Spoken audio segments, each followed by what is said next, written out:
ప్రస్తుతం మనం ప్రజావాణి దగ్గర ఉన్నాం. ఇక్కడ గ్రంథాలయానికి సంబంధించినటువంటి స్వీపర్స్ సరైన టైంలో జీతాలు ఇవ్వట్లేదని చెప్పేసి కూడా ఒక ఆవేదనతో ఇక్కడ ప్రజావాణి దగ్గర రావడం జరిగింది. మాట్లాడదాం వాళ్ళకి అసలు ఎంత జీతాలు, వాళ్ళ ప్రభుత్వం ఏం చెప్తా ఉందని చెప్పేసి. అన్న చెప్పండి, మీరు ఎక్కడ చేస్తారన్న?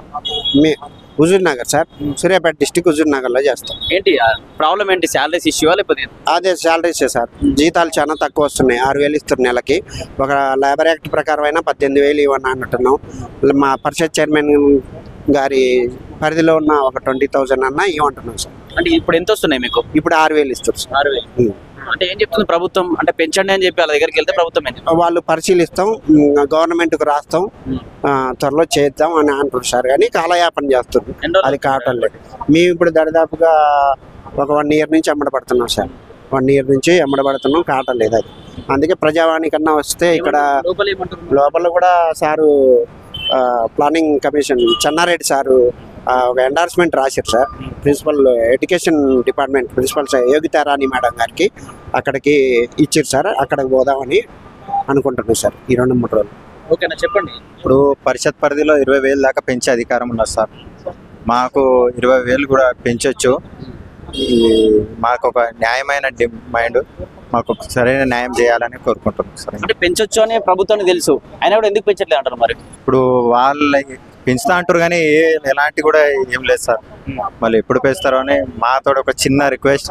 మాకు కూడా ప్రభుత్వంలో ఇన్ని సంవత్సరాల నుంచి పనిచేస్తున్నాం, మేము కూడా ఒక డిపార్ట్మెంట్లో సగభాగం, మాకు కూడా ఆదుకోవాలని వేడుకుంటున్నాం సార్. ఎన్ని సంవత్సరాల నుంచి పనిచేస్తారు ఈ ఫీల్డ్? అప్పటి నుంచి అదే 6,000 ఉందా జీతం? సార్ 350 నుంచి చేస్తున్నాం సార్. ఒక పెంచినప్పుడు 5 సంవత్సరాలు 6 సంవత్సరాలు ఒక్కొక్కసారి పెంచుతారు, అది కూడా ఏదో నామమాత్రంగా. కానీ ఈ రోజుల్లో పెరిగిన నిత్యావసరాల అనుగుణంగా ఈ జీతాలు ఏం సరిపోవు. మాకు కూడా అందరు కూడా డిగ్రీ చేసిన వాళ్ళు ఉన్నారు, సిఎల్ఐసి చేసిన వాళ్ళు ఉన్నారు, డిపార్ట్మెంట్ టెస్ట్ పాస్ అయిన వాళ్ళు ఉన్నారు. రేపు రాబోయే నోటిఫికేషన్లో ఫస్ట్ ప్రాధాన్యత మాకు ఇవ్వాలని మేము రిక్వెస్ట్గా కోరుతున్నాం సార్. ప్రజావాణిలోకి వచ్చిన తర్వాత మీరు ఇప్పుడు ప్రజావాణిలోకి ఎన్నోసారి ఇక్కడికి రావడం, వస్తే లోపల ఏం చెప్తా ఉన్నారు సమాధానం? ఫస్ట్ టైం సార్ వచ్చాడు. ఏం చెప్తా ఉన్నారు సార్? మేము ప్లానింగ్ కమిషనర్ చైర్మన్ గారికి కలిసినాం. అయితే వాళ్ళు మాకు ఒకటి ఎండార్స్మెంట్ రాసి ఇచ్చారు. మళ్ళీ విద్యాశాఖ ప్రిన్సిపల్ సెక్రటరీ గారికి కూడా ఆన్లైన్ చేసినామని చెప్పారు. మళ్ళీ దాని గురించి ఏం చేస్తారో ఎట్లా మరి పరిష్కారం అవుతుంది అనిపిస్తుంది ఇక్కడికి వచ్చిన తర్వాత? అయినా కావాలి సార్, ఇన్ని సంవత్సరాల నుంచి చేస్తున్నాం, ఏజ్ కూడా అయిపోతున్నది. ఇప్పుడు మాకు ఎక్కడ పని చేయడానికి ఎక్కడ కూడా ఎలాంటి లేదు. కుటుంబాన్ని ఆర్థికంగా కూడా చాలా ఇది ఉంది.